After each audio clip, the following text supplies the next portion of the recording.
seguimos creyendo, vas a hacer cosas grandes y poderosas. Y te presentamos la clase de hoy, Señor, esta clase, esta enseñanza de hermenéutica, de interpretación de la Biblia. Ayúdanos, Señor, hoy a analizar las Escrituras, ayúdanos a aprender un poco más. Te lo pedimos en Cristo Jesús y te damos las gracias. Amén. Y amén. Mi Biblia que la tengo aquí en la Biblia.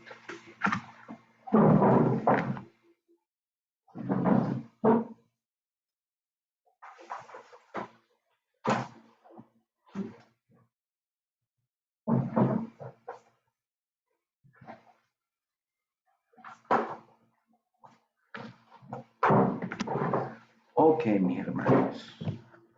Bueno, voy a compartir la pantalla y vamos a hacer un breve repaso de lo que vimos la vez pasada. Okay. Aquí lo tenemos a la mano. Yo les había mandado una pequeña tarea también. Entonces déjenme compartir. Ustedes me dicen si ven mi pantalla. Aquí vamos. Sería aquí. Ok, entonces fíjense, la clase pasada conversábamos un poco de qué es lo que vamos a buscar. Estamos todavía en la primera parte que tiene que ver con la observación del pasaje. Cómo debemos observar un pasaje de la Escritura. Entonces hablábamos que una de las cosas que tenemos que buscar en un pasaje son las palabras, términos o frases. Después era tratar de entender un poco, de escribir la estructura de ese pasaje, el arreglo que tiene, la organización. Después la atmósfera que tiene que ver con lo que transmite en el ámbito emocional. Y al final la forma literaria, que no terminamos la explicación. Entonces, dentro de las palabras, habíamos hablado que hay que buscar palabras claves dentro de un pasaje. Esas palabras claves se observan, por ejemplo, cuando palabras se repiten dentro de un texto bíblico. Entonces, fíjense, vamos a buscar por lo menos Romanos 8:9 y vamos a ver aquí un ejemplo. Entonces, Romanos capítulo 8. Dice, pero vosotros no estáis en la carne, sino en el Espíritu, por cuanto el Espíritu de Dios vive en vosotros. Pero si alguno no tiene el Espíritu de Cristo, este no es de él. ¿Okay? Entonces, en este pasaje, fíjense qué interesante. En este pasaje, el apóstol Pablo está hablando del término carne. ¿Okay? Yo creo que les mencionaba un poquito la vez pasada. Pero ustedes no estáis en la carne, sino en el Espíritu, por cuanto el Espíritu de Dios vive en vosotros. Pero si alguno no tiene el Espíritu de Cristo, este no es de él. Entonces, en el contexto del pasaje, cuando usted identifica esta palabra, allí tendríamos que ver que la expresión carne, ¿okay?, es diferente que la que aparece, por ejemplo, en el versículo 3, por ejemplo. Entonces, si usted va revisando el pasaje en detalle, usted va a encontrar que, o si quiere ayúdeme, si tiene su Biblia allí, busque Romanos 8 del 1 al 9, leyendo todo ese pasaje, y indíqueme más o menos cuántas veces aparece la palabra carne, si usted lo puede hacer. ¿Ok? O pueden hacerlo desde el versículo 3 si quieren. ¿Ok?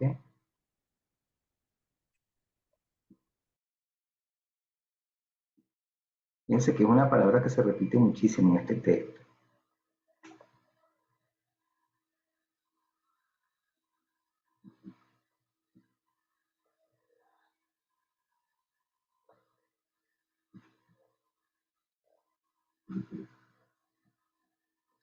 ¿Cuántas veces aparece la palabra carne? A ver, ¿quién me dice? Romanos 8. Bueno, ya estoy revisando en la versión textual, conté 10 veces, desde el versículo 1 al 9. 9 veces. Ok. ¿Alguien más? ¿O cómo lo traduce si tenemos otra traducción? ¿Cómo se traduce la palabra carne? Eso de que estaba mirando, eh, y la traducción que estoy usando ahora mismo dice la naturaleza pecaminosa. No, no, no decía la palabra carne, sino que decía eso. Ok, perfecto. ¿Y cómo puedes leerme, Andy, en esa versión, el versículo 3? Sí. Dice, la ley de Moisés no podía salvarnos porque nuestra naturaleza pecaminosa es débil. Así que Dios hizo la ley, lo que la ley no podía hacer. Él envió a su propio hijo en un cuerpo como el que nosotros, los pecadores, tenemos. Y en ese cuerpo, mediante la entrega de su hijo como sacrificio por nuestro pecado, Dios declaró el fin del dominio del pecado que el pecado tenía sobre nosotros.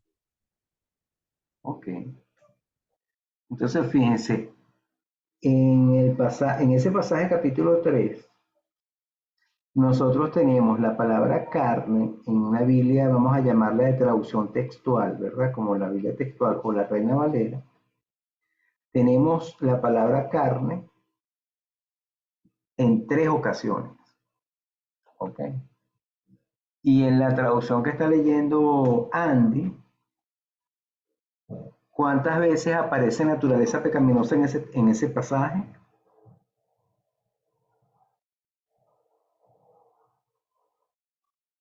Vamos a ver la chica. Ujú.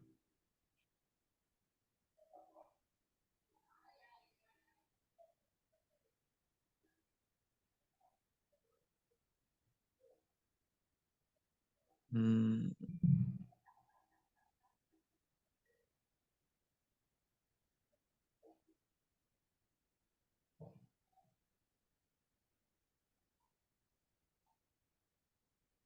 2 veces. Ok. ¿Y qué otra palabra también se traduce como carne? ¿Qué otra palabra ves tú que también se traduce como carne?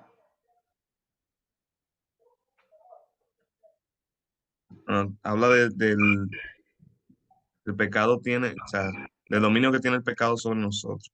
Que yo estoy leyendo la NTV y esta es Ajá, pero la que leíste al principio, ¿cuál era? la NTV, fue la que leí.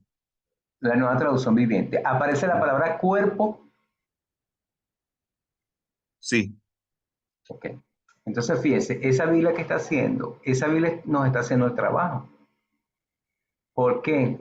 Porque si uno va al texto griego, uno va a conseguir que la palabra carne, ya les voy a decir, aparece una, dos,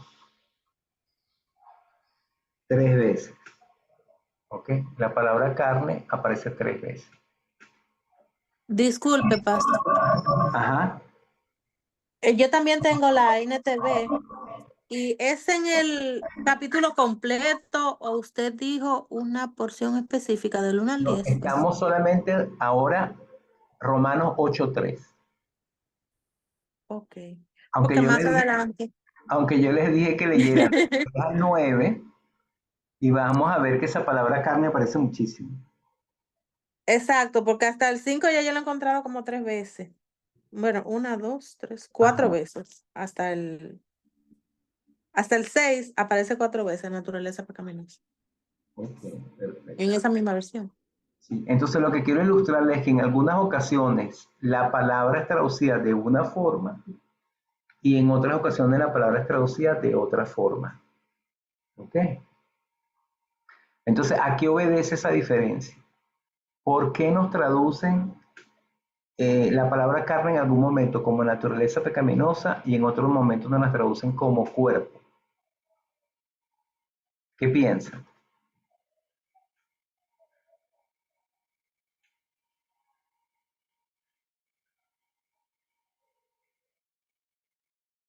Bueno, lo que entiendo es que la palabra carne, como usted nos explicaba, puede tener diferentes significados. Uno de esos significados es la carne, el cuerpo humano.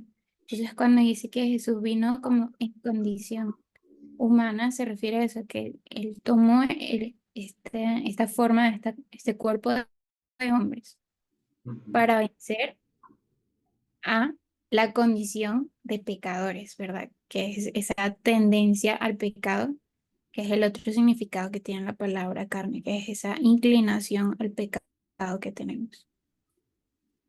Ok. Entonces, fíjense, en un momento la palabra carne está haciendo referencia a la naturaleza pecaminosa. O sea, a que hay algo en nosotros que nos incita a pecar. Y en otro momento está haciendo referencia a nuestro cuerpo.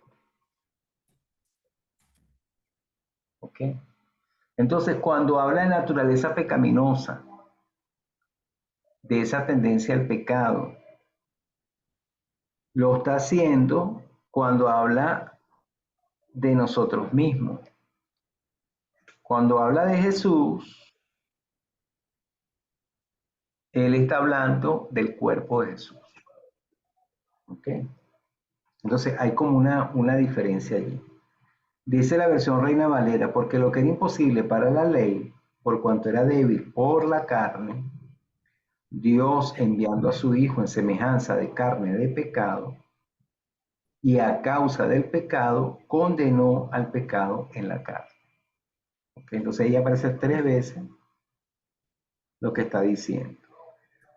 ¿Okay? Entonces, ¿lo puedes leer otra vez, Andy, para que veamos la diferencia en la nueva traducción viviente?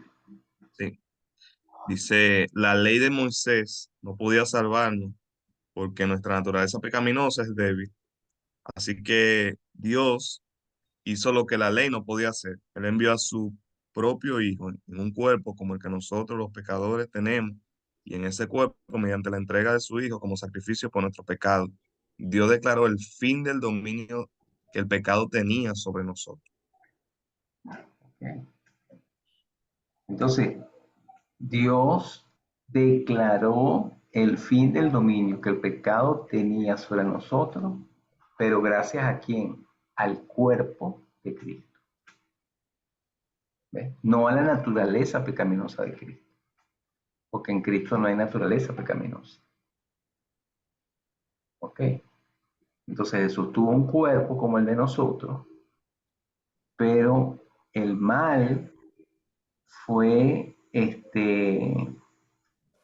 como concentrado en el cuerpo de Jesús, quien murió por nuestros pecados y llevó sobre sí mismo nuestros pecados. Entonces ya no hay poder de la naturaleza pecaminosa sobre nosotros, aunque tenemos esa naturaleza allí que está allí y que él repite una y otra vez. Okay. Sí, yo, Ajá. yo entiendo eh, que a veces cambiar la palabra para referirse a lo mismo nos da una perspectiva diferente, como ocurre aquí. Cuando se habla de carne, de manera general se habla de la carne en sentido universal.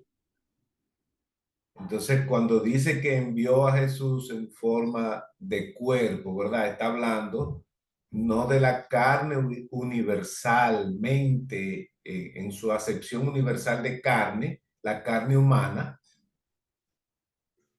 que en inglés es flesh, es diferente a la carne, a como se dice en español. Entonces está hablando del cuerpo de Cristo como una cosa totalmente separada.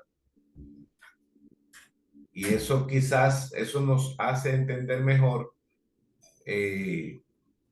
lo que el pasaje quiere decir. Pero entonces yo tengo aquí una inquietud, porque ¿qué dice la versión que es NTV, que leyó Andy? La naturaleza pecaminosa dice que es débil.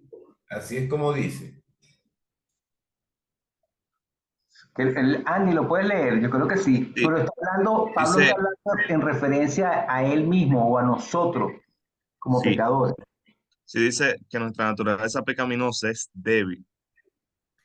Ok, La ley pero no, el la ley punto, dice, no, no, tranquilo, tranquilo, quédate ahí, porque ahí es donde va mi inquietud. Ok. Porque dice, nuestra naturaleza pecaminosa es débil, pero yo creo, me confunde, porque es que la naturaleza pecaminosa no es débil, sino que nos hace débiles. ¿Entienden el punto de mi inquietud? ¿Sí? Porque la sí, naturaleza pecaminosa en sí no es algo que me acontece a mí, que me ocurre a mí. Entonces, eso que me ocurre, eso que me afecta, me convierte en débil. Entonces, no entiendo ahí cuando dice que la naturaleza pecaminosa en sí misma es débil. Ok. sí, No sé si me di a liendo. explicar bien mi inquietud. Sí. Yo tengo aquí las dos versiones, liendo. Y es interesante. Entonces, fíjense, para entender por qué la naturaleza pecaminosa es débil, busque el versículo que sigue, que vuelve otra vez Pablo con el término carne. Si quiere, léelo, Andy. Sí, que tengo los dos. De hecho, arriba en la otra versión, en la Reina Valera dice que en el mismo verso 3 dice, porque lo que era imposible para la ley, por cuanto era débil por la carne. O sea, está diciendo que la carne es fuerte. Pero es interesante que en la misma versión, en la otra versión dice que la naturaleza pecaminosa es débil. Y en el verso 4 dice, lo hizo para que se cumpliera totalmente la exigencia justa de la ley a favor de nosotros, que ya no seguimos nuestra naturaleza pecaminosa, sino el espíritu. Ok. Entonces, ¿a qué se refiere allí naturaleza pecaminosa? Porque lo que traduce, puedes leerla en la versión normal. ¿Tienes la versión normal a la mano? Tengo las dos, tengo Reina Valera y Ok, tengo ahora léela en la Reina Valera. el verso 3 o el 4. El 4. Dice, para que la justicia de la ley se cumpliese en nosotros, que no andamos conforme a la carne, sino conforme al espíritu. Ok. No andamos conforme a la carne. ¿A qué se refiere esa carne ahí? Pues esa sería la pregunta. Ajá. ¿A qué se refiere? ¿A que la naturaleza pecaminosa nos hace débil o a que hay algo en nosotros por lo cual somos débiles?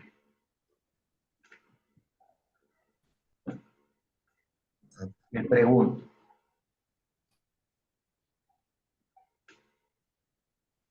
¿Qué creen ustedes? Repita el verso, por favor. Ajá, Repítalo. vuelve a leer el 4.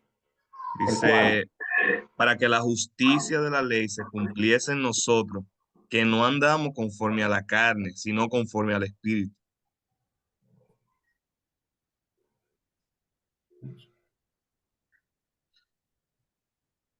Sí, yo entiendo, Liendo, que cuando dice que la naturaleza pecaminosa es débil, a lo que está refiriéndose ese verso es como, bueno, esa traducción, porque es la traducción, es que es la debilidad de nosotros de seguir la voluntad de Dios. No es en sí la fuerza que tiene la naturaleza pecaminosa. Ok, entonces vamos a ver, porque estamos hablando de tres cosas diferentes. Vamos a ver si ven las tres cosas aquí. Ya va, déjenme quitar este lápiz que no uso lápiz. Esto. Tenemos, Pastora, me gusta. disculpen, Disculpe, pastor. ajá, tenemos primero la expresión cuerpo, ¿ok? Tenemos, segundo, la expresión naturaleza pecaminosa. Tenemos tercero, Carne, bueno, es que esto es carne, carne, cuerpo. todas son carne, ¿ok? Todas lo mismo. O sea, la misma palabra griega, no son dos palabras diferentes. Sí. ¿Okay? Y esto vamos a llamarlo, no le vamos a poner naturaleza pecaminosa, vamos a ponerle tendencia a hacer el mal. Vamos a darle ese nombre, para que veamos la diferencia. Ajá, Adelaida. Te escuchamos, Adelaida. Sí, a mí me gustaría leer los dos versos de la Reina Valera, Correcto. el 3 y el 4, porque lo que era imposible para la ley, por cuanto era débil por la carne, Dios, enviando a su Hijo en semejanza de carne, de pecado, y a causa del pecado, condenó al pecado en la carne, para que la justicia de la ley se cumpliese en nosotros, que no andamos conforme a la carne, sino conforme al Espíritu. Ok. ¿Qué versión acabas de leer, Adelaida? Reina La Valera. Reina Valera, Ok, pero ¿cuál de las Reina Valera? 1960. Ok. Entonces, Entonces, ¿cómo ves tú? Exacto, ¿cómo ves tú en esos versículos lo que él está diciendo? exacto. Entonces aquí lo que yo puedo, lo que yo veo, dice, porque lo que era imposible para la ley, por cuanto era débil por la carne, Dios enviando a su Hijo, o sea, Dios enviando a su Hijo en semejanza de carne, de pecado, en semejanza de hombre, en semejanza de humano, y a causa del pecado, condenó al pecado en la carne, condenó al pecado, condenó a mi naturaleza pecaminosa en la carne a través de Jesús. Y dice, para que la justicia de la ley se cumpliese en nosotros, que no andamos conforme a la carne, sino conforme al Espíritu. Ya yo no me rindo a mi voluntad, yo pienso primero, yo trato de filtrar la cosa por la voluntad de Dios. Entonces, cuando dice aquí, enviando a su Hijo en semejanza de, no, el verso 4, que no andamos conforme a la carne, sino conforme al Espíritu. Entonces, no es conforme a lo que yo puedo sentir ni pensar, es conforme a lo que es la voluntad, a lo que el Espíritu de Dios me dice a mí. Es lo que yo recibo, no sé si esté correcto. Lo que está diciendo está correcto, pero yo quiero que veamos qué diferencia hay entre estas tres cosas. O sea, está en dónde está lo débil, que Pablo dice que no podía guardar la ley de Dios. Porque eso es lo que Pablo está diciendo. Lo que era imposible en cuanto a las exigencias de la ley, yo no lo podía cumplir porque era débil en cuanto a la carne. ¿A qué se está refiriendo? ¿Cómo lo podemos, o sea, qué es lo que está diciendo? O sea, ¿qué quiere decir él? O sea, yo no puedo cumplir la ley de Dios. ¿A qué piensas tú, Andy? ¿A qué se refiere? O nuestra tendencia a hacer el mal. Ok. ¿Tenemos una tendencia a hacer el mal? Sí, Por darle un nombre. ¿La tenemos o no la tenemos? sí, Ok. ¿Esa es una debilidad o es una virtud? la debilidad. Ok. Entonces, todos nosotros tenemos una naturaleza pecaminosa que nos viene de Adán. Ahí estamos de acuerdo. Eso es una herencia. Juntamente, esa naturaleza pecaminosa tenemos una pasión, un deseo, unas obras, si vamos a Gálatas, que debemos desechar las obras de la carne. Se vuelve a utilizar la carne allí. Entonces, eso está como un deseo que tenemos de hacer el mal. También está en Romanos 7. Estamos en Romanos 8. Acuérdense que en Romanos 7 Pablo dijo, yo no hago el bien que quiero, sino el mal que no quiero. Eso hago. Porque hago una cosa en mi mente, yo me quiero deleitar en la ley de Dios, pero hay otra ley que está dentro de mí, en mis miembros, que me lleva a hacer el mal. Entonces no hago el bien que quiero, sino el mal que no quiero, eso hago. Y hallo que en mí no mora el bien. Entonces hay como una mezcla. Ujú. Está nuestro cuerpo, está nuestra naturaleza pecaminosa y está un deseo de hacer el mal, que es una fragilidad, que es una debilidad. Entonces, ¿qué está diciendo el apóstol Pablo? Que Cristo vino en un cuerpo semejante al de nosotros. ¿Okay? Aunque nosotros sabemos que Él es perfecto Dios y perfecto hombre, que nunca hizo mal ni hubo engaño en su boca. ¿Ok? Pero Jesús hizo algo que ese pecado, ¿verdad? Como que Él lo sujetó, lo dominó, lo condenó, como que lo limitó a su cuerpo. ¿Ok? Y ese cuerpo fue entregado completamente para servir a Dios durante toda su vida y fue entregado en sacrificio llevando sobre sí el pecado de todos nosotros.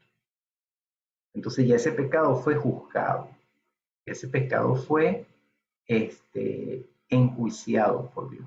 Él es la paga que merecíamos nosotros, la llevó a Él. Entonces, ¿qué es lo que estamos viendo? Que hay varios conceptos que están en una misma palabra, que las traducciones tratan de explicarlo y nos intentan ayudar, pero a lo mejor se nos está pasando algo. Entonces, ¿qué dice Pablo? Que aunque tú tengas un cuerpo humano y tengas una naturaleza pecaminosa, si tú andas en el espíritu, no vas a ser llevado por la carne. Entonces, ¿a qué se refiere? ¿Me quita Dios la naturaleza pecaminosa porque el Espíritu Santo está en mí?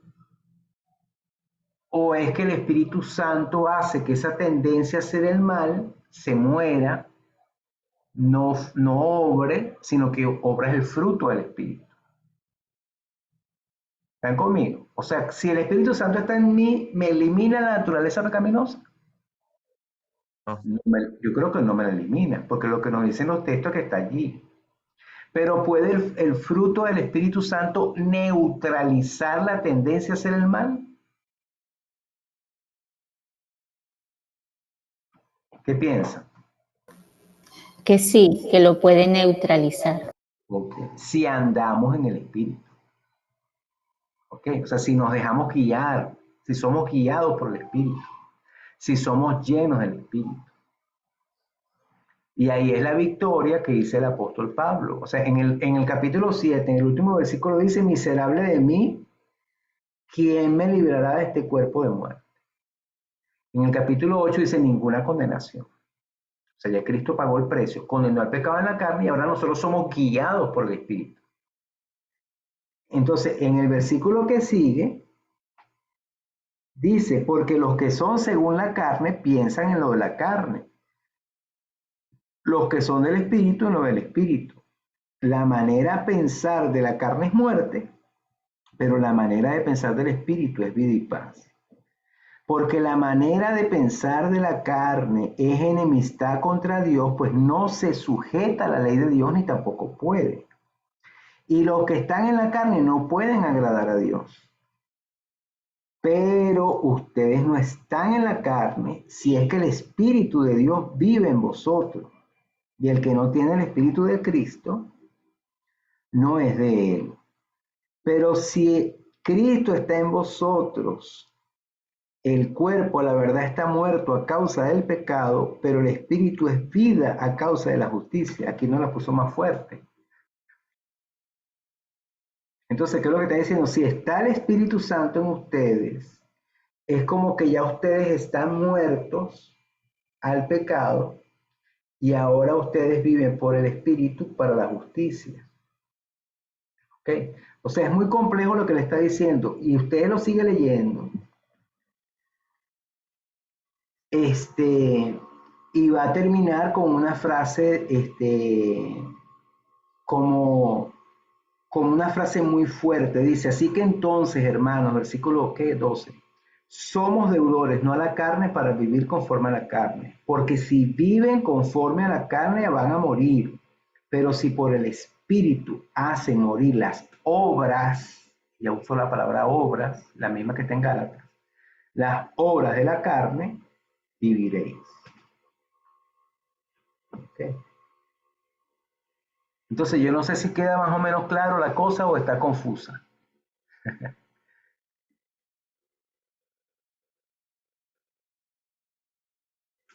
Pastor, ¿qué piensa, Pastor Valentín?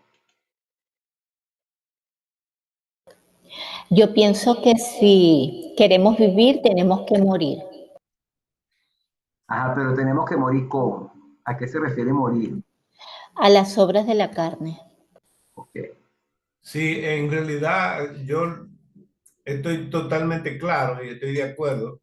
Lo único que a mí me parece que esta traducción, cuando utiliza allí naturaleza pecaminosa, creo que nos confunde más que ayudarnos. Ok. No sé si usted está de acuerdo conmigo. Sí, claro, puede darse el caso. Lo que pasa es que, claro, ellos quieren buscar una equivalencia para que la gente entienda. Y a veces nosotros, aclarando, oscurecemos. Eso es lo que me pasa a mí, que en realidad, cuando leemos la versión Reina Valera, no sé si es porque es la que estoy acostumbrado a utilizar. El pasaje me parece tan preclaro, es decir, las ideas y los conceptos fluyen, aunque parece redundante el uso de la palabra carne. Parece redundante, sin embargo, no lo entiende muy bien. Yo entiendo que se entiende bastante bien. Cuando habla aquí de la naturaleza pecaminosa, eh, creo que es mi percepción, que en realidad esa traducción lo que hace es, en vez de arreglar la cosa, confundir un poquito más. Ese es el punto. Pero seguimos adelante, ¿eh? Eso no. Ok, no, pero es importante porque es lo que estamos hablando. O sea, estamos tratando de ahorita en observar lo que dice el texto bíblico. Y a veces calificar, el problema no es solo la naturaleza pecaminosa. O sea, el problema es que hay una tendencia en nosotros a hacer lo malo. Pues vamos a darle otro nombre. ¿Entiendes? Que la Biblia le llama la carne. Pero que hay que diferenciarla de nuestro cuerpo y de nuestro origen genético de pecadores. O sea, genéticamente somos pecadores, todos. O sea, todos venimos de Adán. Entonces hay una naturaleza pecaminosa, pero hay una tendencia que tenemos, ¿sí? Y si no tenemos al Señor más grande todavía, pues. Si no tenemos al Señor, peor todavía. Porque el ser humano vive según sus pasiones y sus deseos, según lo que le dicte sus pasiones. Pero bueno, eso son parte del Yo pecado. creo, Ajá, ajá. Ana, bájale un poquito está totalmente eliminado el volumen. Yo creo, como dice el pastor, que al principio hay confusión, porque naturaleza pecaminosa, sí, habría que hacer como una especie de explicación acerca de lo que es la naturaleza pecaminosa, mientras que en otra parte lo llaman la carne. Y a veces, bueno, se tiende a confundir uno, pero realmente uno tiene que tomar, yo creo que la respuesta o el entendimiento, a mi parecer, se entendió fue ya al final, cuando tú dices morir a los deseos de la carne. Entonces yo creo que en eso hay momentos en que uno tiene que eh, tener presente mucho los verbos, que es una parte de la observación, ¿no? Uno por lo menos hacer un listado de los verbos para que te pueda dar una aclaración final. Entonces, ¿qué es lo que significa? Eso fue lo que me dio a mí el clavo. ¿Qué es lo que significa vivir? Morir. ¿Ves? Hay dos verbos juntos que dicen morir o vivir. Y claro, tú me dices, ¿morir a qué? A lo que venimos hablando, a la carne, a la naturaleza pecaminosa, a el pecado, a los frutos de los que no son del espíritu. Entonces, a esas cosas es lo que hay que morir, que no va a morir totalmente, ya se sabe que vamos a seguir con esa naturaleza en el cuerpo, pero es hacer es lo que hace como el equilibrio para uno no pecar y dejarse llevar por las pasiones pecaminosas.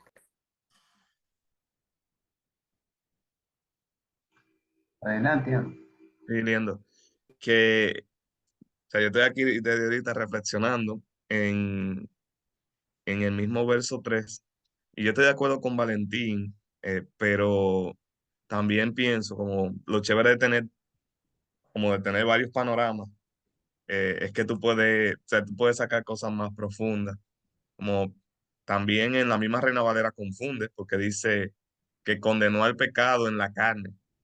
Y tú pensarías, bueno, eso se podía prestar para uno pensar cualquier disparate o pensar que fue en mí que condenó el pecado. O sea, y lo que está diciendo es que fue en el cuerpo de Jesús que se condenó el pecado. O sea, no es que fue en mí, en el cuerpo nuestro, en la carne nuestra, no.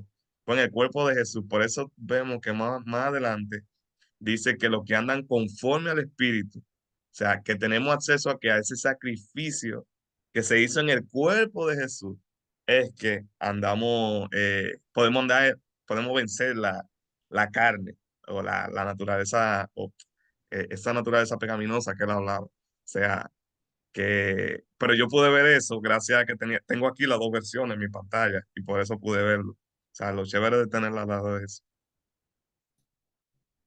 Bueno, fíjense, eso nos ayuda a entender que algunas versiones, a lo mejor en un versículo, aclara y en otro versículo confunde. ¿Me entienden? Entonces, por eso es que uno tiene que intentar, vamos a buscar varias versiones. Tenemos una versión textual que lo que nos está ayudando es tratar de colocar lo que dice el texto. ¿Y qué dice la ley? Una de las leyes de la hermenéutica en la observación, que una misma palabra puede tener un significado diferente. ¿Qué te va a dar el significado diferente? El contexto del cual tú estás leyendo. Si está hablando de Cristo, no va a decir tendencia maligna ni naturaleza pecaminosa, porque está hablando de Cristo. Entonces el contexto ya te está hablando del cuerpo de Cristo. Si sigues más adelante, ya está hablando de nosotros. Aunque nosotros sí, nosotros tenemos naturaleza pecaminosa y tenemos una tendencia a hacer el mal. Entonces el contexto es el que me va a ir dando como la claridad. Y esas palabras que son muy fuertes, que son palabras literales, condenó al pecado en la carne. Entonces la equivalente me va a ayudar, ya va, espera. ¿Ok? Te va a ayudar. Entonces por eso es que uno tiene que caminar con las versiones para tratar de ser más cercano a lo que dice el texto, no a lo que a mí se me ocurre. Bueno, eso es una ilustración de todo ese pasaje, porque ahí aparece la palabra carne, si uno lee todo el capítulo, vamos a encontrar varios significados. Ok, entonces esa es una tarea, lo de las palabras, también lo que dijo Ana Rita, lo del verbo, cuántos verbos hay, en qué tiene la acción, ¿okay? Si es un verbo, si es una preposición, si es algo literal, si es algo figurativo. Fíjense el caso de Juan 10, del 1 al 10. Yo lo voy a leer. No me voy a quedar aquí en toda la clase porque tenemos que avanzar. Pero lo que quiero también escucharle lo que ustedes leyeron, ¿no? Yo les pedí que leyeran un texto. Pero solamente quiero que leamos Juan capítulo 10 para que ustedes me digan si la palabra que está allí, ¿a qué se refiere? Vamos a ver si lo podemos. Lo voy a leer en la textual, que también es una Biblia cercana, es muy parecida a la Reina Valera. Dice, en verdad os digo, el que no entra por la puerta en el redil de las ovejas, sino que sube por otra parte, es un ladrón y salteador. El que entra por la puerta es el pastor de las ovejas.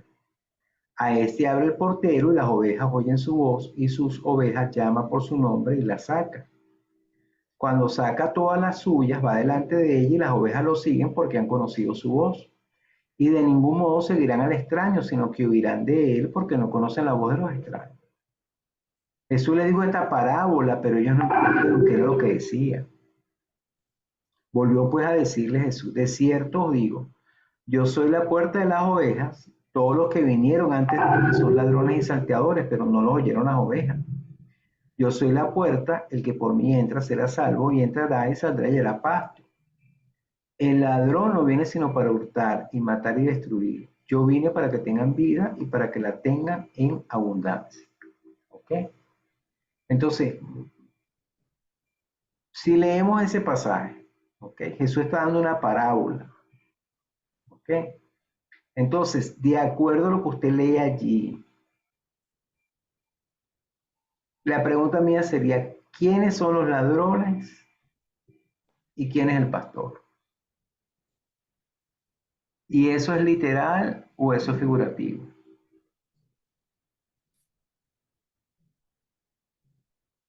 A ver, ¿qué piensa?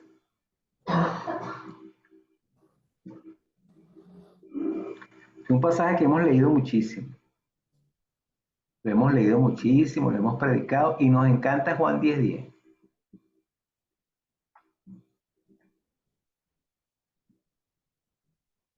Ok, les escucho sus opiniones, pero yo no estoy juzgando a nadie, simplemente qué es lo que vemos que dice el texto. Sí. Pues el ladrón es, llámese el enemigo, Satanás, y por eso Jesús hace después la otra parte, la contraparte. Dice, pero mi propósito es darle una vida plena y abundante. ¿Ok? Ahora, en el texto, ¿dónde dice que el ladrón es Satanás? No dice, Ok, ok, no Por lo dice. eso, Ajá, por eso yo entiendo que es un lenguaje figurativo, porque te está poniendo una parábola y te está comparando. Pienso que ok, el lenguaje es figurativo, ok, por lo entonces, mismo que te está diciendo. excelente. Entonces, fíjese que dice Adelaida. Hay que entender que hay un lenguaje figurativo. ¿Por qué es un lenguaje figurativo? Porque él aclara que está hablando de una parábola, ¿correcto?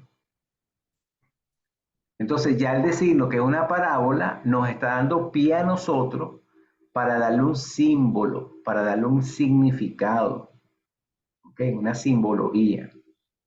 Además que le podamos dar el significado al ladrón de Satanás. ¿Qué otra cosa pudiera ser el ladrón?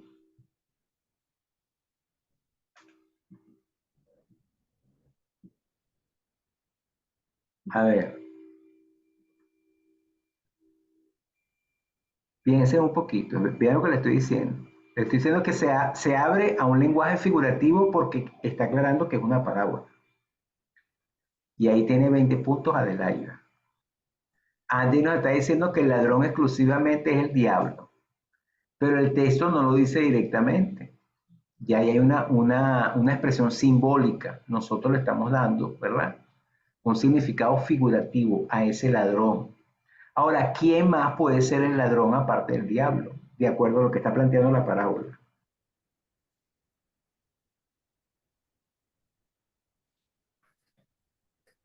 Jesús dice, el que no entra por la puerta en el redil de las ovejas, sino que sube por otra puerta, es ladrón y salteador. ¿Ok? A este abre el portero, las ovejas oyen su voz y sus ovejas llaman por su nombre y las saca. Cuando saca todas las suyas, va delante de ellas y las ovejas lo siguen porque han conocido su voz y de ningún modo seguirán al extraño, sino que huirán de él porque no conocen la voz de los extraños. Entonces, ¿quién es el ladrón? ¿Quién puede ser el ladrón? Todo aquello que me distrae, que me confunde. Ajá, Sí, yo pienso ajá. que aquí se está refiriendo a todo lo oscuro, a todo lo confuso, a todo lo que no viene conforme al orden. Dios siempre establece unas directrices y unas instrucciones. O sea, a Adán, Dios le habla claramente y le da unas instrucciones. La primera pareja, ¿verdad? Y los bendice y le dice quién es él y le aclara todo lo que él desea que hagan y todo lo que le es permitido. Y también le dice lo que no es permitido. Entonces,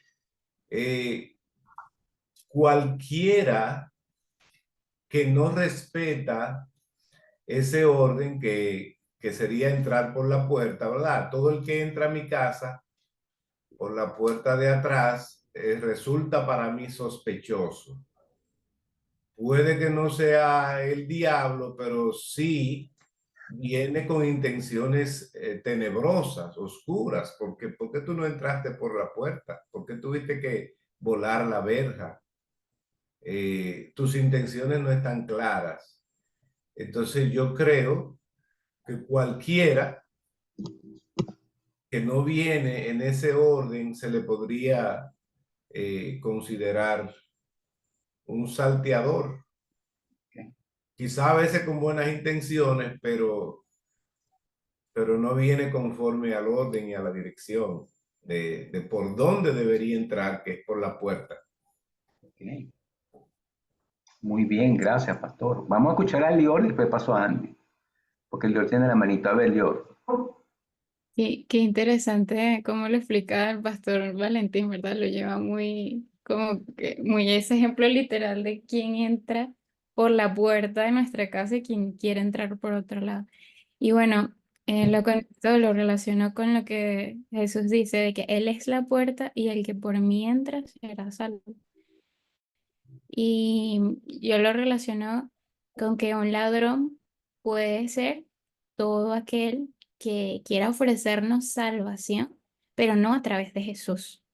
Y eso puede ser un falso profeta, ¿verdad? Abiertamente proclamado falso profeta, como puede ser también todas aquellas enseñanzas de fariseos, de maestros, de incluso de predicadores y apóstoles en estos tiempos que ofrecen salvación, pero no a través de Jesús.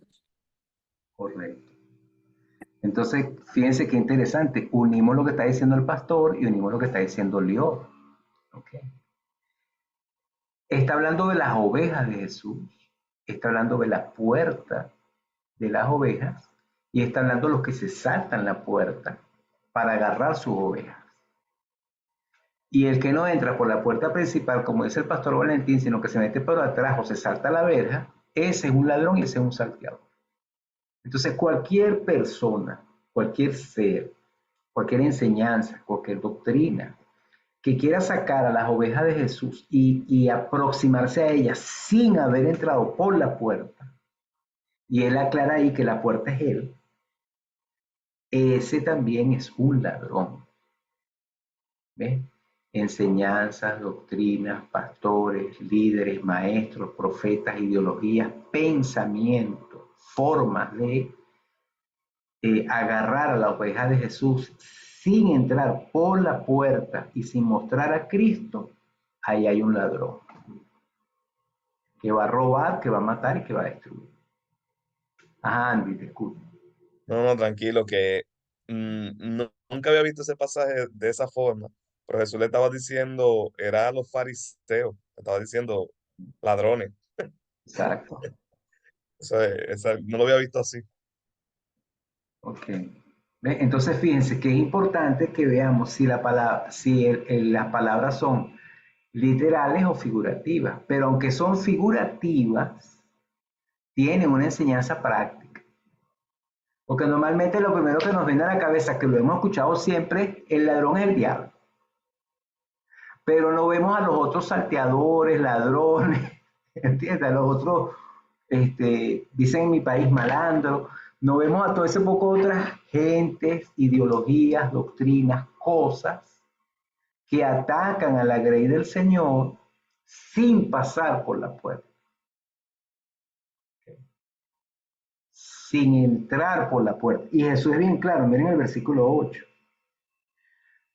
Todos los que vinieron antes de mí son ladrones, pero no los oyeron las ovejas. Yo soy la puerta. El que por mí será salvo, entrará y saldrá y hallará paz. Todos los demás, todos, ustedes fariseos, que ustedes andan enseñando a la gente, diciéndoles mil cosas, y dicen que yo soy loco, y dicen que yo no soy el Señor, y dicen, ustedes todos son unos ladrones y unos salteadores. Pero yo soy la puerta. ¿Bien? Es como Maduro que se atrevió a decir en estos días que él era el camino, la verdad y la vida. Imagínense ustedes. Entonces, se salta la puerta sin pasar por la puerta. Me perdonen ese comentario político De desahogo. de desahogo, pero es el detalle. Entonces, a veces cuando nosotros, si es figurativo, hay que buscar en el contexto cuál es la figura y no solo una sola figura, que es la que ya tenemos en la mente. ¿Ok? Pero esto nos ilustra otros aspectos. Entonces, bueno, fíjense cómo vamos completando todo. ¿Ok? Entonces, bueno, está lo de las palabras, ya avanzamos bastante con la palabra, está la estructura que hablamos también, y está la atmósfera, que es lo que transmite el texto, que es lo que transmite el pasaje. Yo les pregunto, ¿ustedes tomaron algún pasaje y hicieron algún análisis de algún pasaje o no lo pudieron hacer? ¿Pudieron tomar algún pasaje y decir, bueno, vamos a ver, ¿qué me transmite este pasaje? ¿Qué emoción hay aquí? ¿O qué palabra me llamó la atención? ¿O qué estructura tiene? Bueno, yo hice el ejercicio porque como falté a la clase, me puse a revisar la clase en el video y de verdad que fue muy, muy, muy interesante escuchar la clase y las participaciones de todos. Entonces aproveché como que de hacer también yo un pequeño ejercicio. Lo comparto. Claro, claro, excelente. Ok. Bueno, yo hice el ejercicio en Lucas 10 del capítulo, perdón, del versículo 38 al 42, que es cuando Jesús visita a María y a Marta. Voy a buscar aquí el texto para leerlo y luego compartir las observaciones. Perfecto. Lucas 10. Ok, y dice así el pasaje, desde el versículo 38. Mientras ellos iban de camino, entró en cierta aldea y una mujer de nombre Marta lo hospedó, y ésta tenía una hermana llamada María, la cual sentada a los pies del Señor oía su palabra. Pero Marta, muy atareada, con mucho que hacer, acercándose, dijo: Señor, ¿no te importa que mi hermana me dejó sola para servir? Dile pues que me ayude. Pero el Señor respondiendo le dijo: Marta, Marta, afanada y molesta estás por muchas cosas, pero solo una es necesaria, y María escogió la buena parte, la cual no le será quitada. Amén. Bueno, a partir de ese texto, yo comencé a hacer las preguntas de observación. Si nos preguntamos quién, está Jesús, y también se entiende que estaban sus discípulos porque dice mientras ellos iban de camino. Se habla en plural. Y entre los otros personajes está Marta y María. Cuando nos preguntamos qué, podemos ver que está explícito en lo que sucedió que Marta hospeda a Jesús y le sirve. También se ve que Jesús enseña su palabra y que María está sentada a sus pies oyéndolo. Otro hecho que está explícito en el texto es que Marta le reclama a Jesús y que Jesús le responde a esa inquietud. En los hechos implícitos está que Jesús, en medio de sus viajes, se detiene y toma tiempo para bendecir a las personas. Y lo vemos en varios pasajes de la Biblia que dicen, mientras Jesús se dirigía a tal parte, se detenía y atendía a las personas. Como el caso de la hija de Jairo, que Jairo estaba desesperado porque Jesús sanara a su hija y él se detuvo para atender a la mujer con el flujo de sangre. Bueno, en este caso, él iba de camino y entró en esta aldea. Otro hecho implícito es que Jesús rompía las barreras de discriminación y aún las mujeres podían sentarse a sus pies para escucharle en tiempos donde éstas eran desmeritadas y limitadas. ¿Dónde ocurrió? Dice en el versículo 38, mientras iban de camino, entró en cierta aldea. Por alguna razón, Lucas aquí no especifica cuál era la aldea, Pero cuando vemos que Jesús va a visitarlas cuando murió Lázaro y lo resucita, dice, se especifica Juan, en Juan 11, que era en Betania. Entonces, yo supongo que era en Betania que sucedió ese hecho también. ¿Cuándo sucedió? En el capítulo anterior, en Lucas 9:51, dice, al acercarse los días de su ascensión, se afirmó para ir a Jerusalén.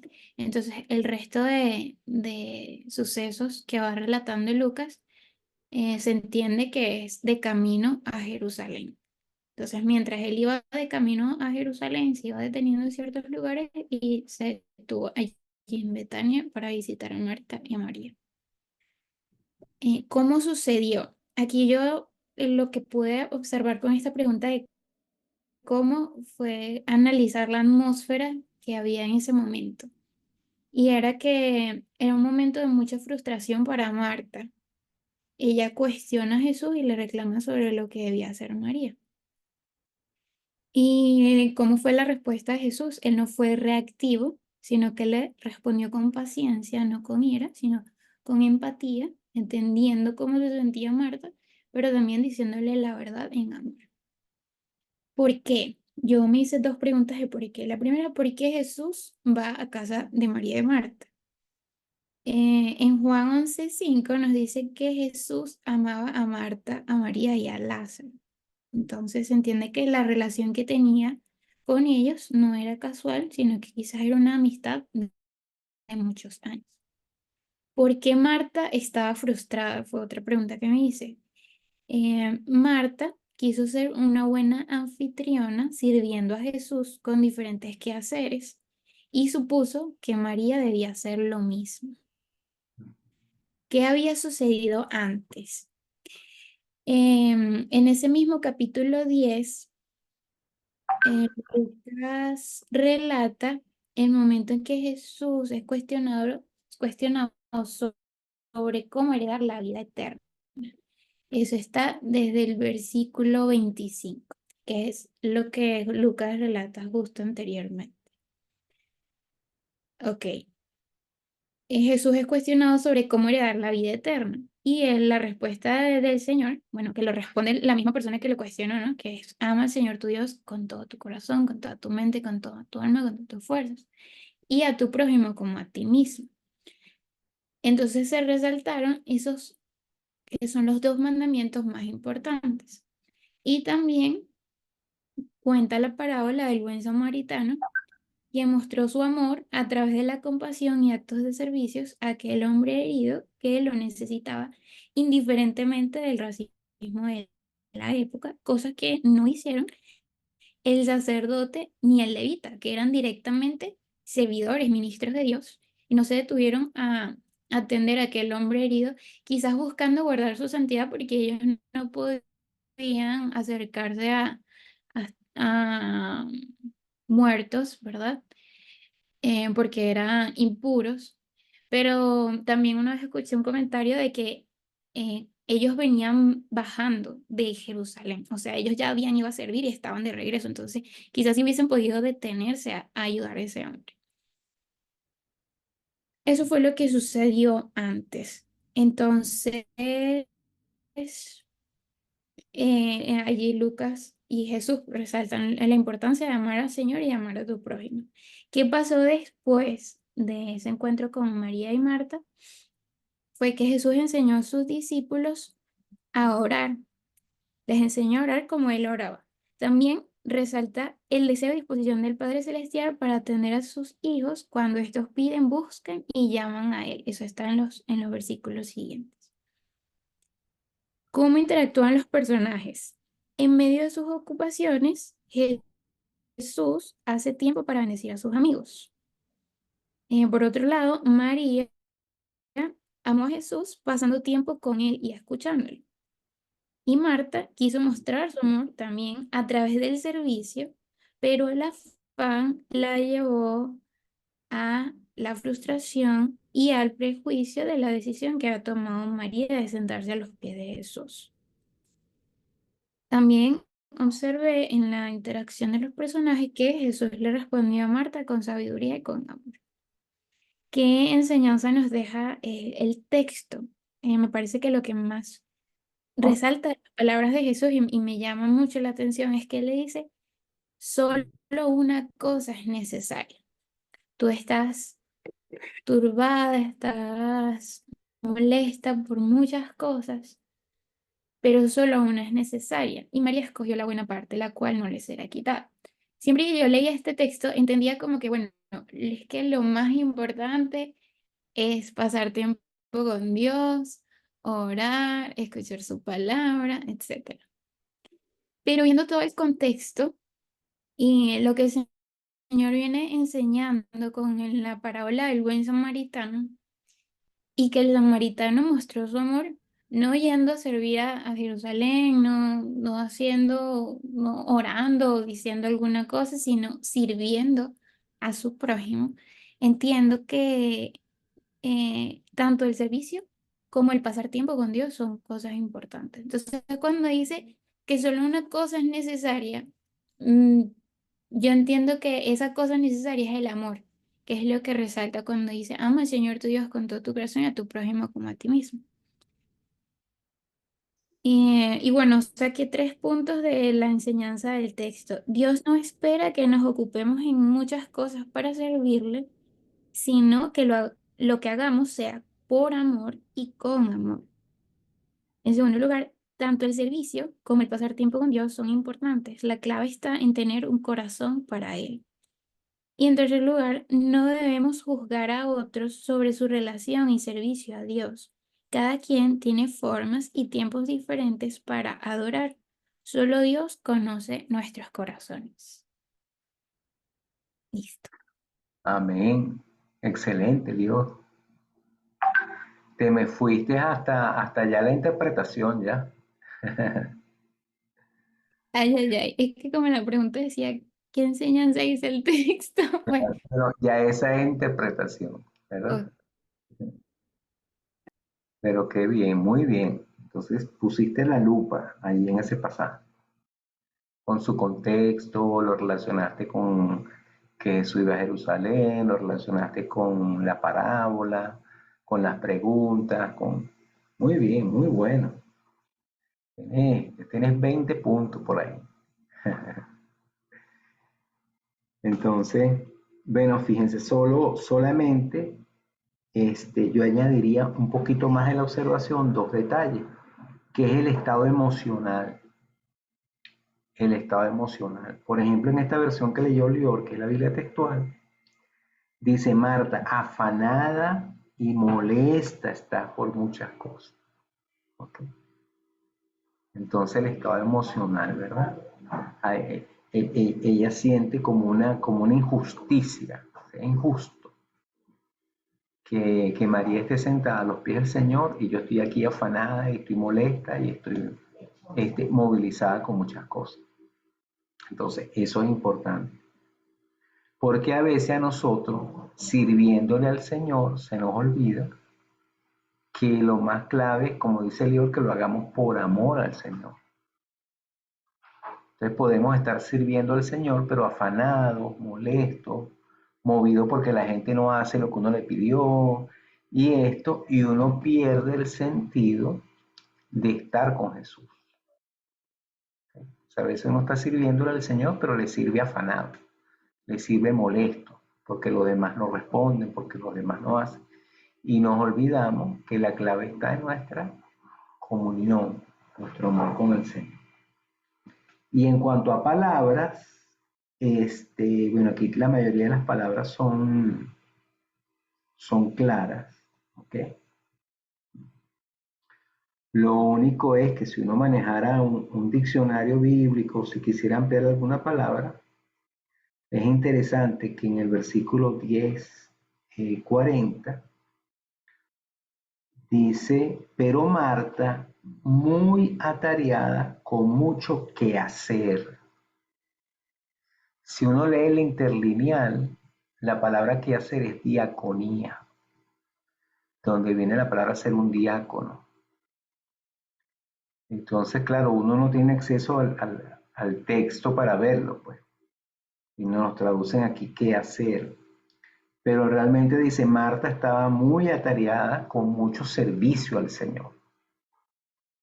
Que la palabra querigma es la que se utiliza en las otras cartas para hablar del servicio al Señor.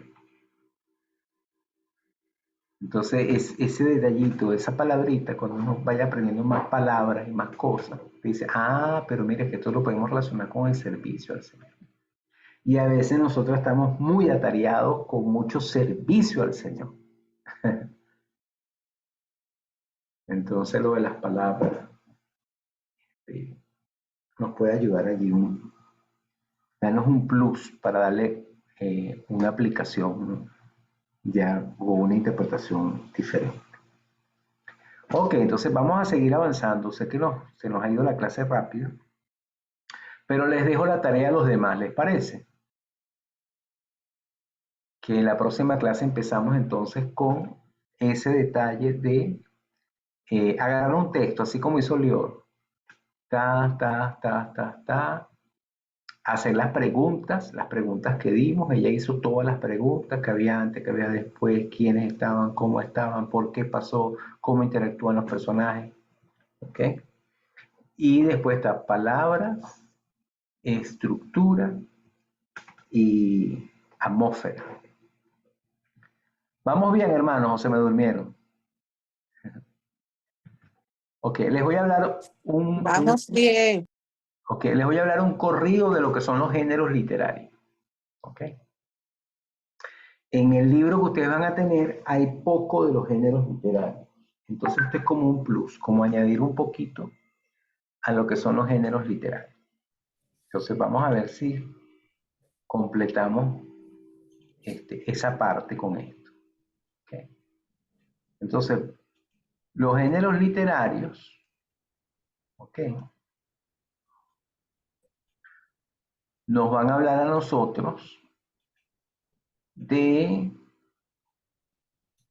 la forma peculiar en que se escribía la Biblia. Okay.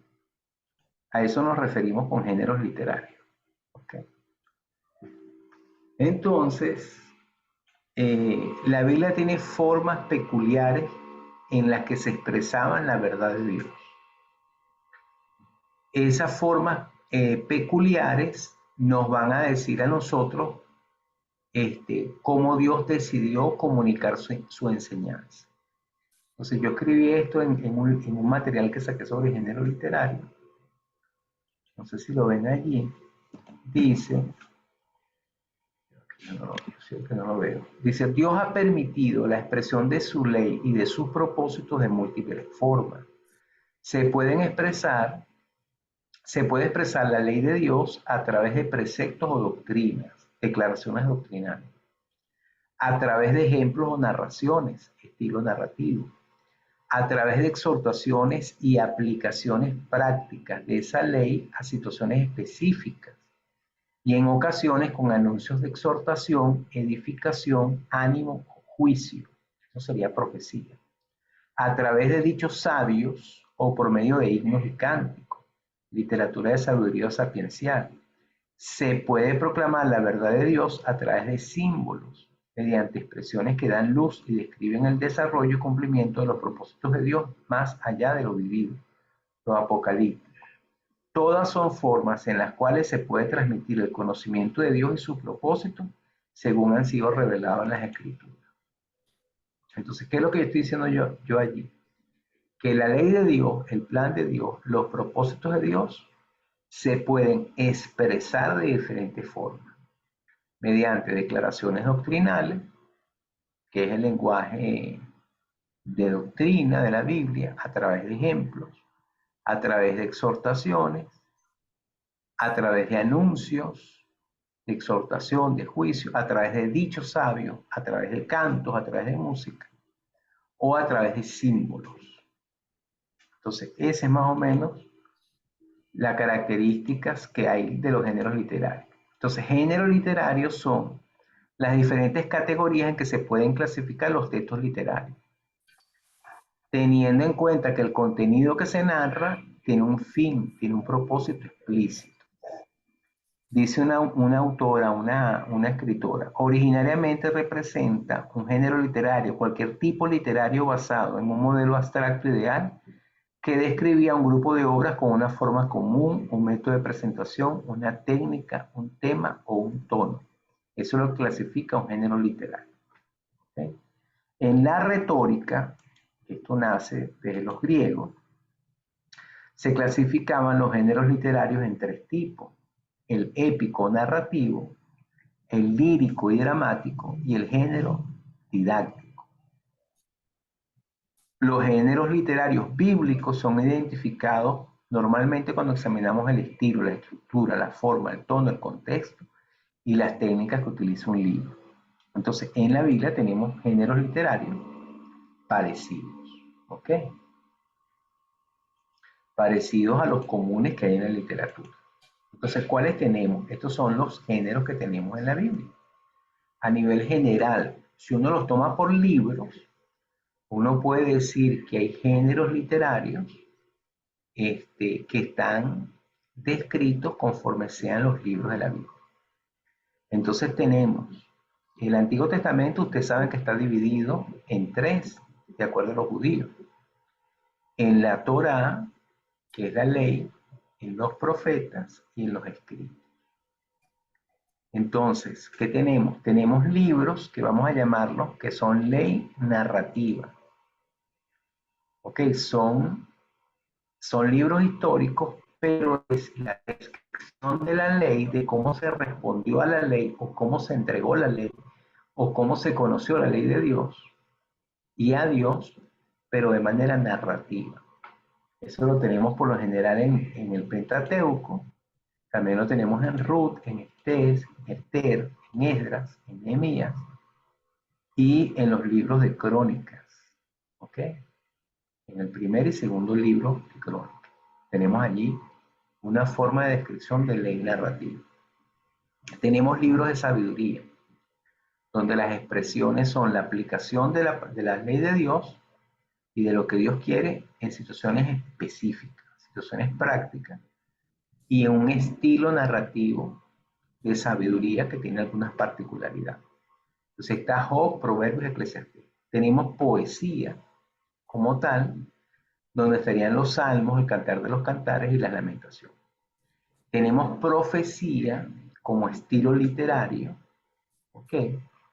Que dentro de la profecía como estilo literario vamos a poner los libros de Josué, Jueces, los 2 libros de Samuel, los 2 libros de Reyes, Isaías, Jeremías, Ezequiel y los 12, que son los 12 profetas menores: Oseas, Joel, Amós, Abdías, Jonás, Miqueas, Nahum, Habacuc, Sofonías, Ageo, Zacarías, Malaquías y Daniel.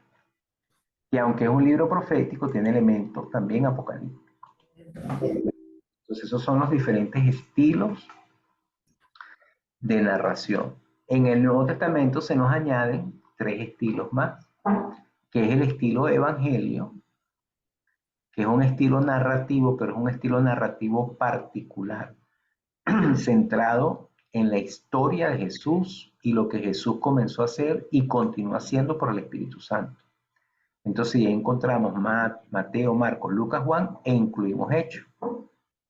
Tenemos el estilo epistolar o de cartas, que son casi todos los escritos del Nuevo Testamento, incluyendo lo que se llama epístolas o cartas generales y las epístolas de Pablo. Y tenemos el estilo apocalíptico, que es el libro Apocalipsis en el Nuevo Testamento. Entonces, ¿qué cosas son interesantes? Vamos a ver algunas cosas interesantes de estos estilos narrativos. ¿Okay? Entonces, fíjense.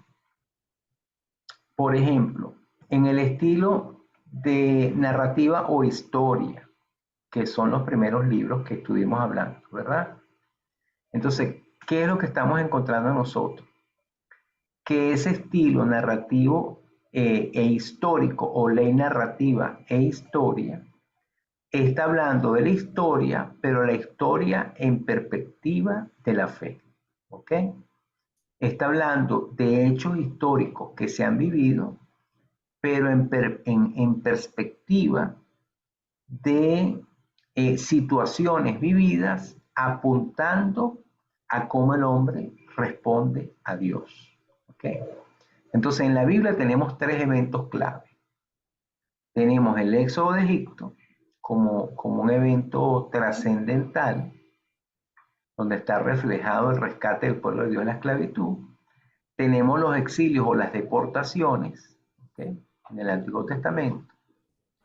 Y tenemos en el Nuevo Testamento la obra de Cristo y el nacimiento de la iglesia, posterior a la muerte y la resurrección de Jesús. Entonces, cuando hablamos de claves para analizar la narrativa, ¿ok?, lo que realmente se quiere es que cuando usted los lea, los analice, reflexione acerca del mensaje que nos está dando esa narrativa. O sea, ¿qué nos quiere enseñar esta narrativa? ¿Okay? Vamos a tratar como de centrarnos un poco más en lo que está describiendo y centrarnos en el mensaje que nos quiere enseñar la narrativa. ¿Okay? También es importante entender que cuando se escribe una historia o una narración, ¿ok?, muchas veces hay dentro de la historia, hay ilustraciones. ¿Okay? Entonces hay que leerlo en detalle. Por ejemplo, está el caso cuando David se acostó con Betsabé. David es abordado por el profeta Natán, y el profeta Natán, dentro de la historia, le da una narración. Entonces la Biblia es muy rica en eso. Entonces te está contando una historia y te coloca una narración.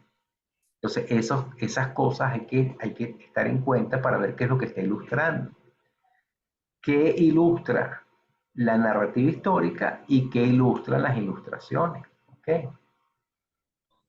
Otra cosa importante, no todo lo que aparece en un relato histórico debe ser imitado, debe ser afirmado o debe ser seguido. ¿Okay? Simplemente está colocado allí para un aprendizaje, como dice el apóstol Pablo.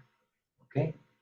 Lo que ha sido colocado en un texto de la Biblia ha sido colocado para un aprendizaje. No necesariamente tiene que ser imitado, tiene que ser afirmado, tiene que ser seguido, porque a lo mejor muchas de esas cosas están en contra de lo que la ley enseña. Por ejemplo, por decirlo más clásico, el caso de Saúl buscando una divina, por ejemplo. Mucha gente ha querido especular que sí, que se puede buscar divino, tal, porque Saúl lo hizo. ¿Okay? También la narrativa no explica todos los detalles. ¿Okay? Recordemos, por ejemplo, cuando usted lee Génesis, para que vea la idea, Génesis 1:1 a Génesis 11, usted tiene 11 capítulos.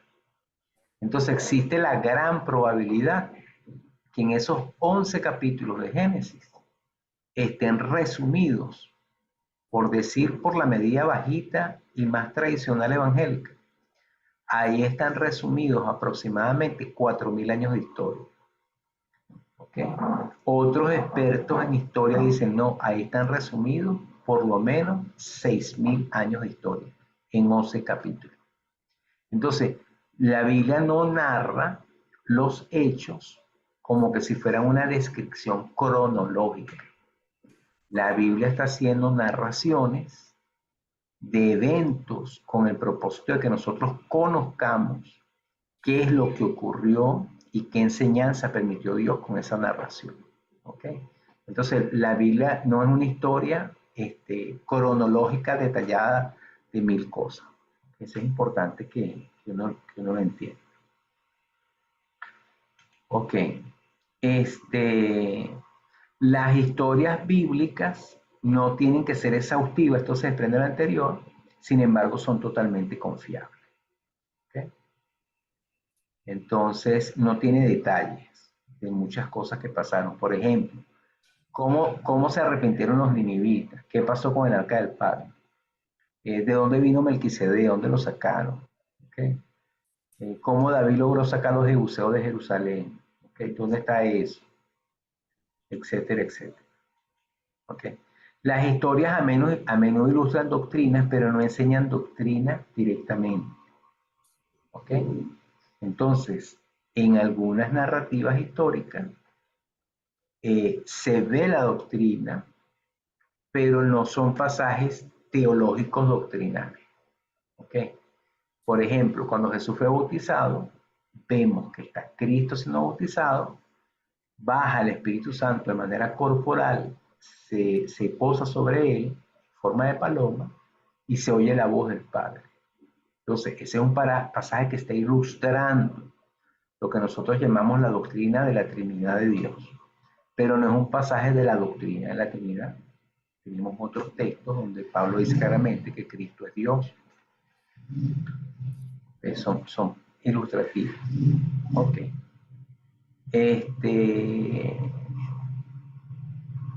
Ok, los pasajes también están vinculados a la forma como ese pasaje revela a Dios en ese evento histórico. O sea, el propósito de la narrativa es mostrar que Dios está presente en una situación histórica que nosotros debemos cuidarnos, que lo hacemos mucho, de convertirlo todo en simbólico, aunque a veces lo hacemos. Por ejemplo, fíjense lo que yo coloqué de ejemplo. Tomar la historia de David y Goliat, que es el primer libro de Samuel, capítulo 17, y por ejemplo, nosotros hablamos de 10.000 tipos de Goliat. El Goliat de la deuda, el Goliat de la opresión, el Goliat de la dificultad, el Goliat, o sea, a veces nosotros hay muchas enseñanzas narrativas específicas que nosotros a veces como que la espiritualizamos mucho. Y el centro del pasaje es que Dios está con nosotros. Y nosotros tenemos que enfrentar a nuestros enemigos. Estoy hablando de formas narrativas. Y es importante que cuando usted haga análisis de un texto narrativo, que eso por lo general no lo hacemos, pero que usted trate de ver que toda narración tiene un desarrollo. ¿Okay? Por ejemplo, hay una exposición de la narrativa, hay unos personajes, hay un ambiente, hay un nudo en la narración, es decir, hay un problema en la narración, hay un clímax, hay un momento culminante, hay un desenlace, ¿ok? Y hay una aplicación, ¿ok? Esa es la forma como se explora un texto narrativo. A veces los narradores también tienen una forma de cómo ellos narran los hechos. A veces hay narradores que son omniscientes, o sea que es como que él está afuera y él está mostrando todo lo que ocurre. A veces el narrador es protagonista, a veces es testigo de lo que está ocurriendo. Eso lo vemos mucho en el libro de los Hechos. En el Antiguo Testamento, en ocasiones, bueno, están ambos, pues está el narrador presente y está el narrador omnisciente.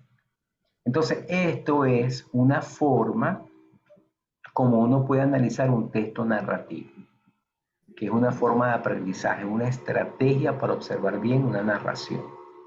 ¿Cuál es la estrategia? De que usted responda a estas cosas. Por ejemplo, ¿cuáles son las características de los participantes? ¿Cómo se relacionan? Se parecen a las preguntas que hicimos antes. Pero aquí usted va a responder de qué forma escribe el narrador. ¿El narrador es omnisciente? ¿Es un protagonista o es un testigo de lo que pasó? ¿Okay?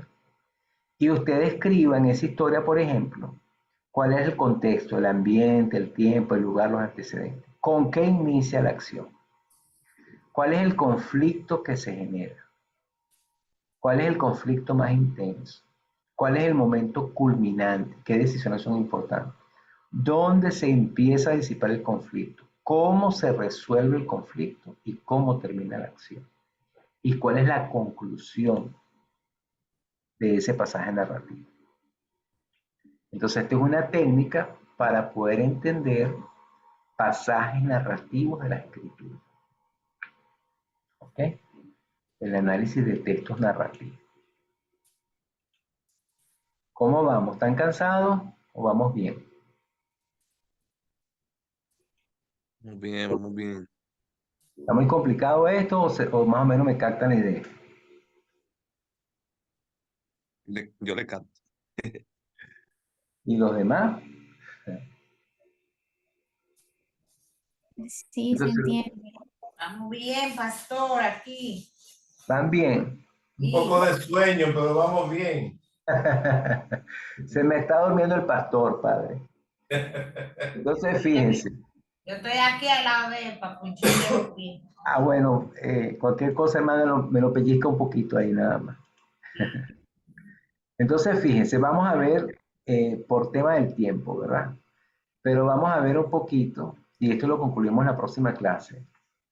A mí me gustaría que usted intente utilizar esta descripción que yo le estoy dando de cómo se estructura un pasaje narrativo histórico. Trate de aplicar esta descripción que le estoy haciendo. Y usted va a ver que eso le va a ampliar la visión, aunque yo se lo voy a mandar, por supuesto.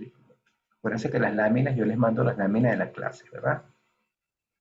Entonces, yo sé que ya les mandé un pasaje para que lo lean con lo que hemos hablado de palabra, estructura y atmósfera. Ahora lo que estamos haciendo, si ese pasaje es netamente narrativo, agarre lo que ya vio y súmele esto encima. Bueno, los pasajes narrativos tienen una forma como el que narra lo escribe y tienen un desarrollo. ¿Okay? Hay un inicio de la acción, hay un contexto, hay algo que está pasando, hay un nudo, hay una situación conflictiva, esa situación llega a un clima, esa situación empieza a solucionarse, se resuelve por algo y hay como una conclusión. ¿Ok? Entonces, verlo de esa manera le va a ayudar a usted a comprender un poco más cuando usted observe, cuando lea un texto de la Biblia, y le va a abrir un poco el entendimiento a lo que está diciendo el texto. Porque normalmente nosotros no entendemos la narrativa, sino que tenemos la tendencia a espiritualizar mucho las situaciones históricas. Y yo no estoy diciendo que no lo vaya a espiritualizar, porque la espiritualización es parte de la aplicación. Pero antes de llegar a la aplicación, si observamos bien lo que está en esa estructura narrativa, se nos van a abrir los ojos y vamos a ver cosas que a veces obviamos. ¿Okay? Cosas que parecen tontas, pero cosas interesantes. ¿Ok? Por decirle cualquier cosa. ¿Ok? Qué interesante es que Isaac, que casi uno ni lo menciona en la Biblia, vino a ser un hombre poderoso que aunque cometió el mismo pecado de su papá Abraham, Isaac reabrió los pozos que había abierto su padre Abraham. Y eso está en la narrativa. Entonces, si uno lo ve desde la relación padre-hijo, qué importante es que mis hijos descubran los pozos, las fuentes espirituales que yo pude dejarles a ellos como padre. ¿Ok? Viéndolo aquí en la relación histórica de un abuelito o de un padre Abraham a un hijo Isaac. ¿Ok?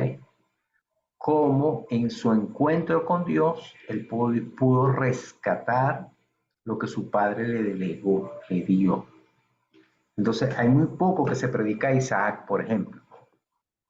Entonces, y así uno pudiera decir, o sea, nosotros en nuestra capacidad de interpretar el Antiguo Testamento y poderlo enseñar, nos quedamos cortos porque tenemos la tendencia a espiritualizar lo narrativo, cuando lo narrativo tiene mucha riqueza. Eso es lo que les quiero ilustrar. Entonces vamos a avanzar un poquito más, porque vamos a tener un ratico otra clase, pero vamos a avanzar un poquito más en lo que vamos a llamar ahora el género poético, la literatura poética. ¿Ok? Entonces fíjense, el género poético, la literatura poética, básicamente son canciones o son oraciones. ¿Ok? Generalmente se encuentran en los salmos, aunque hay textos narrativos que incluyen oraciones. Los salmos son cantos, son oraciones. Generalmente se recopilaron de una manera bien estructurada. Y los 150 salmos que por lo menos tenemos en el libro de los salmos Aquí yo le menciono como 7 categorías, pero realmente hay como, sin exagerarle, como unas 10 a 12 categorías. Tenemos salmos de alabanza, tenemos salmos de meditación, tenemos salmos de lamento, tenemos salmos de testimonio, tenemos salmos mesiánicos, tenemos salmos acrósticos, ¿ok? Y tenemos otra serie de salmos, ¿ok? Como salmos de juicio, de condenación, de imprecatorio, se llaman así. O sea, salmos donde se invoca el juicio de Dios. Entonces, cada uno de esa forma, como están escritos, tienen un mensaje que va guiado o a la alabanza, a la meditación, al lamento, al testimonio, a Cristo, como el Salmo 2, el salmo mesiánico por excelencia. Después están los salmos acrósticos, donde se construyen palabras y por cada palabra hay una enseñanza. Están los salmos imprecatorios, etc. El libro de los salmos como tal, en el Pentateuco, así como nosotros tenemos el Pentateuco, que son 5 libros de Génesis a Deuteronomio, dentro del libro de los salmos tenemos 5 libros que componen el libro de los salmos. ¿Okay? Los expertos señalan que los cantos de cada uno de estos 5 libros tienen que ver con los 5 primeros libros del Pentateuco. Eso quiere decir que el libro 1 de los Salmos, el Salmo 1, el Salmo 43, tienen que ver, son salmos que alaban todo lo que está en Génesis, la creación. El libro 2 tiene que ver con el Éxodo. El libro 3 tiene que ver con la restauración del pueblo. El libro 4 tiene que ver con muchos recordatorios, con los números. El libro 5 de los Salmos tiene que ver con la renovación de la ley y la alabanza a Dios. Entonces esto es simplemente como pistas de cómo entender el libro de los Salmos cuando lo vayamos a interpretar. Entonces, por ejemplo, 5 divisiones, ¿verdad? Los mismos 5 libros que tiene el Antiguo Testamento. ¿Okay? Hay una bienaventuranza, hay una bendición. Termina con el lecho de dolor. Igualmente termina el último salmo del libro 1 de los Salmos con un llanto. Esto se lo voy a pasar. Es para que usted vea que hay un paralelismo entre la ley de Dios y el libro de los Salmos. Uno expresado de manera narrativa, de manera de ley histórica, otro expresado de manera de canciones. ¿Ok? Ahí lo ven más o menos. Tal vez no conocían eso, pero eso es parte de lo que es la narrativa. Dentro de la poesía o dentro de los salmos, hay algo que se llama, una característica de la poesía hebrea, es algo que se llama el paralelismo. La poesía hebrea usaba rimas, pero no rimas de sonidos, sino rimas de conceptos. La rima que hay en los salmos no es solamente una rima musical, sino una rima de ideas. A eso se le llama paralelismo. ¿Okay? Eso aparece en la poesía y aparece también en la literatura de sabiduría, el paralelismo. Entonces, el paralelismo, hay varios tipos. Hay un paralelismo que se llama sinónimo, ¿okay? Que quiere decir que las palabras que están en la segunda fila del versículo, ¿okay? Utilizan sinónimos para ampliar el significado de la primera. Me rodearon ligaduras de muerte y torrentes de perversidad me atemorizaron. Salmo 18. ¿Okay? Eso se llama paralelismo sinónimo. Hay una cosa que se llama paralelismo antitético, que es cuando la segunda línea expresa lo opuesto de la primera. Limpio te mostrarás para con el limpio, y severo serás para con el perverso. Porque tú salvarás al pueblo que está afligido, pero tú humillarás a los ojos altivos. Es un paralelismo antitético. Una idea se contrarresta con otra idea. Paralelismo sintético. ¿Ok? Entonces, la segunda línea no solamente ilustra o da otra forma de ver la expresión, sino que la segunda línea amplía lo que se está diciendo. Eso se llama sintético. Invocaré a Jehová, quien es digno de ser alabado, y seré salvo de mis enemigos. Hay una ampliación en la segunda parte de un salmo. Y este paralelismo climático es que una idea se cruza con otra y va llegando a un clima, a un final. Eso se ve, por ejemplo, en Filipenses capítulo 2, que aunque es una carta, tiene allí un salmo cantado, que es cuando habla de Cristo, que se humilló hasta lo sumo, se hizo hombre, hasta que en nombre de Jesús se doble toda rodilla. Ese es un estilo hebreo paralelo, donde es un paralelismo climático. Se va desarrollando una idea hasta que se concluye en un final. ¿Okay? Entonces, estos son algunos de los estilos de poesía de los salmos. ¿Ok? Entonces, bueno, después les voy a hablar de las reglas, ya son 10 para las 9. Y vamos avanzando. Al chill, al paciencia. Pero esto ya nos está dando ideas de observación, pero también nos está dando ideas de interpretación. Ya vamos pasando del 2, del punto 1, observación, al punto 2, interpretación. ¿Alguna pregunta? ¿Algún comentario? ¿Cómo nos sentimos? Y cerramos. Yo ¿Seguro? quiero comentar que, A ver, Lior. ok, yo quería comentar que hay un video de un canal en YouTube que se llama Proyecto Biblia. Explican muchos temas de la Biblia y entre ellos tienen una serie que es de los estilos literarios. Cómo leer la Biblia y explican los estilos literarios. Son unos videos muy dinámicos, ilustrados, entonces les voy a compartir uno de los links para que pues, puedan ver uno de los videos y si quieren ver toda la serie, súper bien, porque nos ayuda como que también a entrar un poco en contexto, con las imágenes también uno como que puede ver un poco más y bueno, se los voy a compartir por el grupo. Gracias, Lior. Lo puedes poner en el grupo, ¿viste, Lior? Ok. Excelente. Bueno, mis hermanos, que Dios me les bendiga. Espero que no se hayan dormido todos. Estamos ahorita entendiendo un poquito los géneros literarios. Les di un esquema allí de cómo comprender cuando leemos una historia y empezamos a hacer una comparación entre el género literario, lectura narrativa, el Pentateuco, con el libro de los Salmos.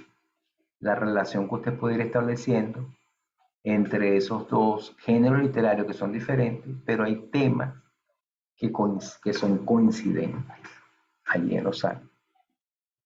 Unos escritos de manera narrada y otros escritos de manera poética. ¿Estamos bien? ¿Están vivos? Sí, estamos vivos. Muy bueno esto. Ok. Entonces, bueno, vamos a hacer una oración para cerrar hoy. Y el pastor se durmió, Belki. No, yo estoy despierto. Está despierto, está despierto. Está activo. Sí. Estoy activo, sí. Amén. Voy a orar, si me permite. Claro, pastor, amén. Sí, bueno, pero antes de orar, yo quiero felicitar a Lior, dar las gracias por ella. Y decirle que nos anima a ver que los jóvenes se esfuercen a ese nivel. Así que espero que estas palabras pues nos animen más. Padre, te damos gracias por lo que hemos aprendido en esta noche.